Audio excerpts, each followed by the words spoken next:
What is up, guys? It is Zach, your host for TVZ Geek, where we talk about gaming, anime, current topics of any type of interest that has to do with pop culture of that nature.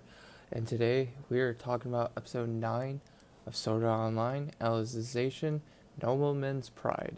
Alright, so Nobleman's Pride gets rolling with some monologuing from Kirito about infusing the sword with something the owner really believes in. We saw from the previous episode, Swordcraft Academy, where we saw Volo's power kind of that's infused into the sword really comes from him coming from a noble family that has this history of being strong. We saw that Kirito's former trainee. Her power came from just her really defining what she is, and Kirito is pretty much just telling Eugene at this point, like, hey, there is no real answer to this. You have to kind of find it yourself, and once you find it, that's what will make your sword stronger. So we finally get to see some action from Eugene, and it was against Humbert of all people, which is really interesting. It was kind of Eugene went out looking for it because he was really trying to see what made Humbert stronger, what really infused him to give that power to overcome those opponents that he has in the tournament, that really gave him that first and second seat position. During the match, Humbert opens up with his fighting style, lightning strike, which is him just moving really quick. Nothing too crazy, really. Volo has this avalanche, which was just him slamming the sword down as hard as possible. The shocking thing for me was just kind of seeing Eugene stop it. We hadn't really seen him pull that off before, so it was really cool to see him, just bust out his own moves, stop it.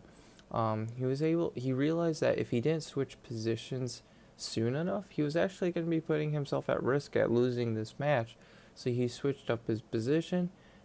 He did get nicked in the shoulder just a little bit, but then he was able to kind of counter and get a hit on him. But unfortunately, just like Kirito's last match where he could have almost won, the match was kind of cut short and was ended in a draw. Even though the match was ended in a draw, for most people that'd be okay, like, alright, I need to improve.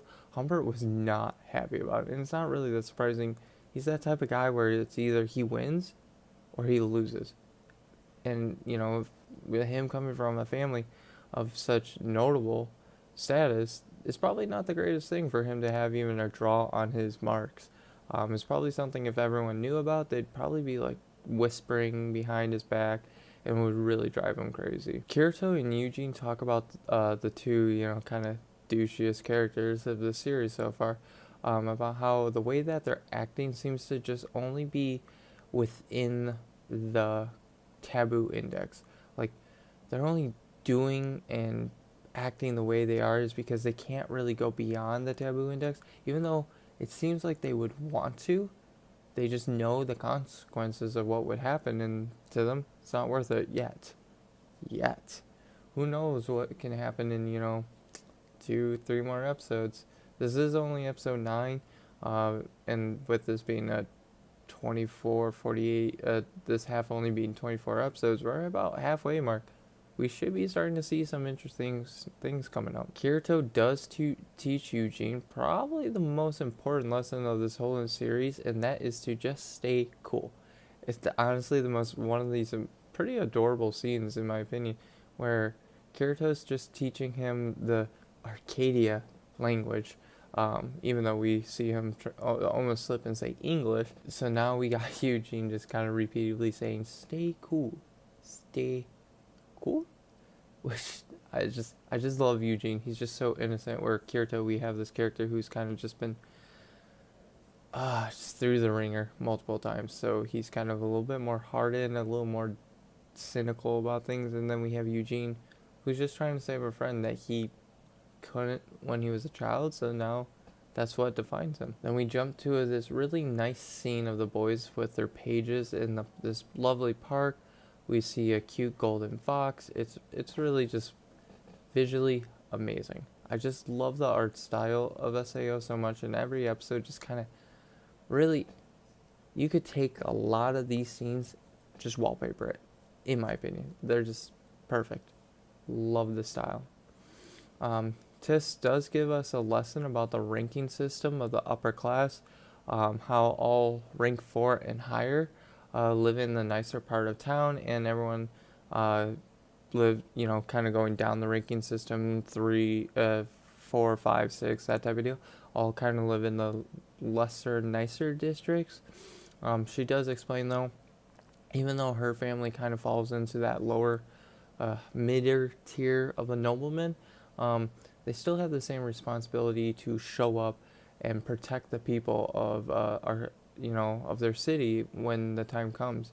It doesn't matter that these people are peasants or what they do, they're still the people of their city and they have the right to defend them. Unfortunately, the fun in the sun kind of turns dark with the girls kind of informing our heroes that one of their friends' trainer is giving them these kind of deviant tasks, and like they don't really say what it is, so and they're really upset about it, and like they really show that they care about this friend and they're upset. The boys, obviously them being the heroes of these stories aren't going to stand around for something like that at all, even though it's not somebody they know.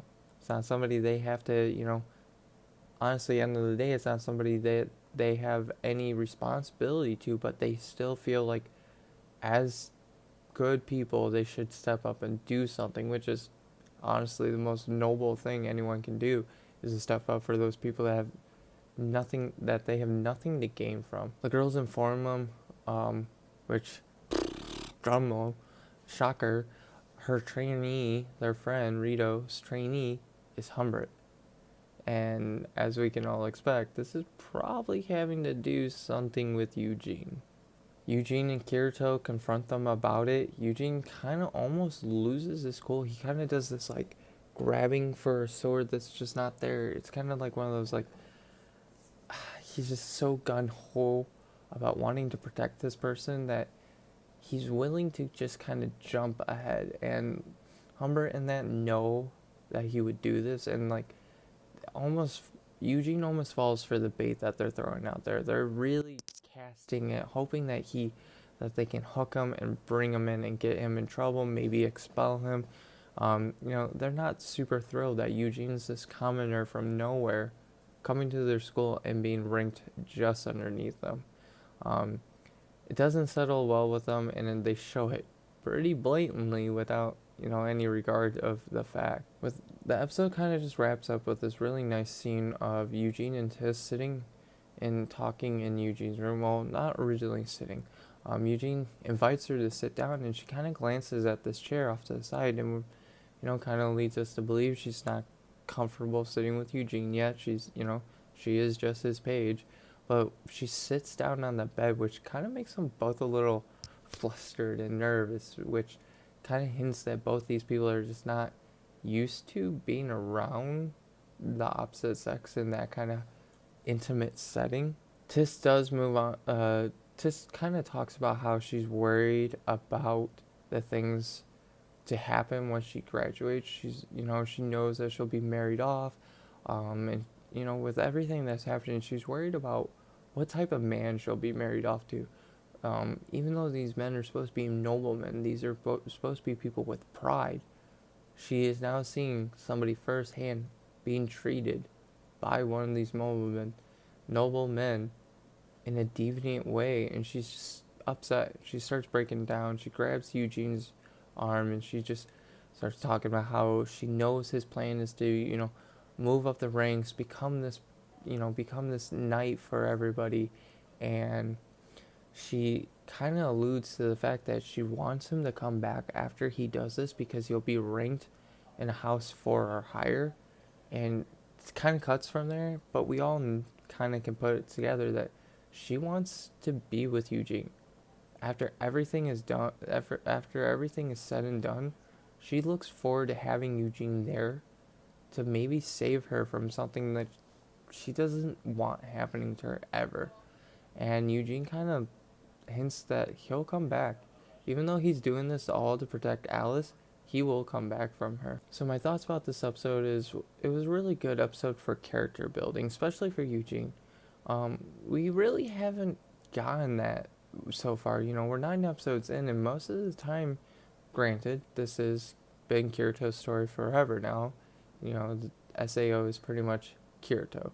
But Eugene is going to have such an important role in the story, so giving him some more airtime to develop this character, not just being someone who's just kind of always on Kirito's side, but someone who has his own goals besides what Kirito's are, is really important.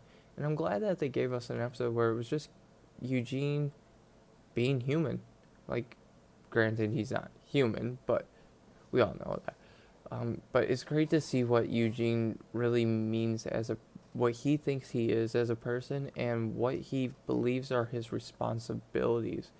It really gives more depth to him, and I really think, you know, with everything said, I'd give this episode probably a 7.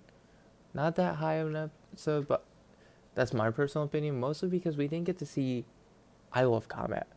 Granted, this was episode felt very quick, just because it was a lot of jump here, jump here, jump here, jump here, of just Eugene kind of protecting this person that we never saw. It's a good episode. Pacing is, you know, we got this build up to something big, and now it's just kind of, okay, let's not drag, but let's slow down a little bit.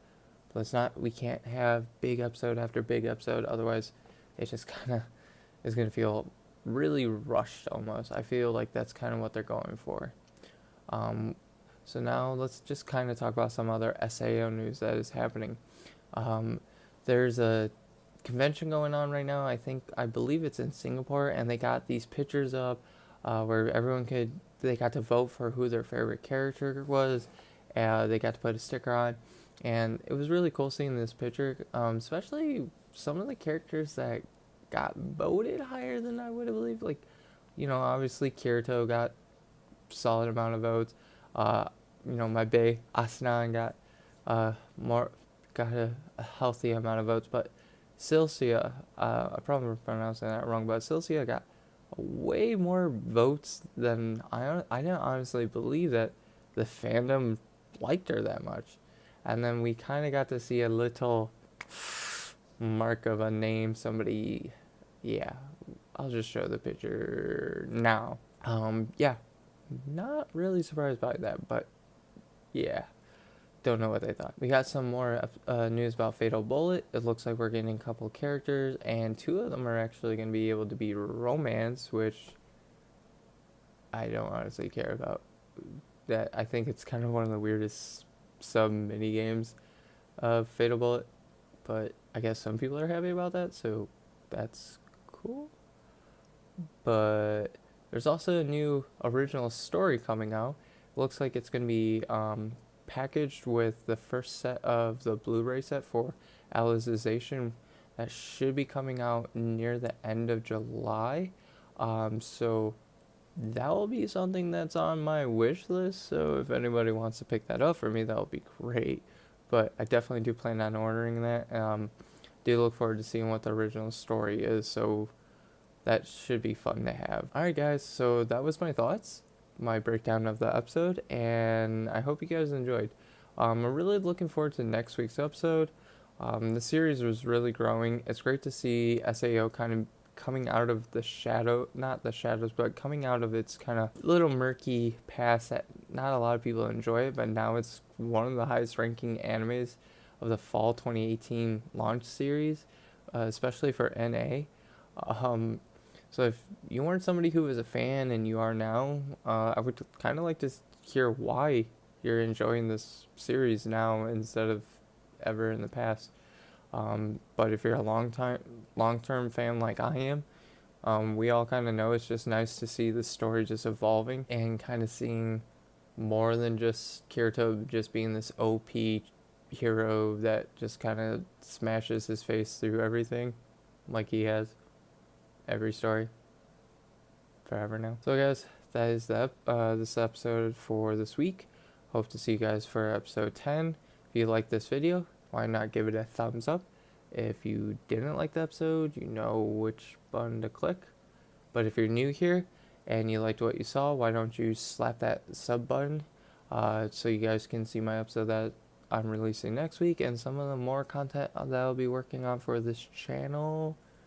Hint, hint, more to come, hopefully.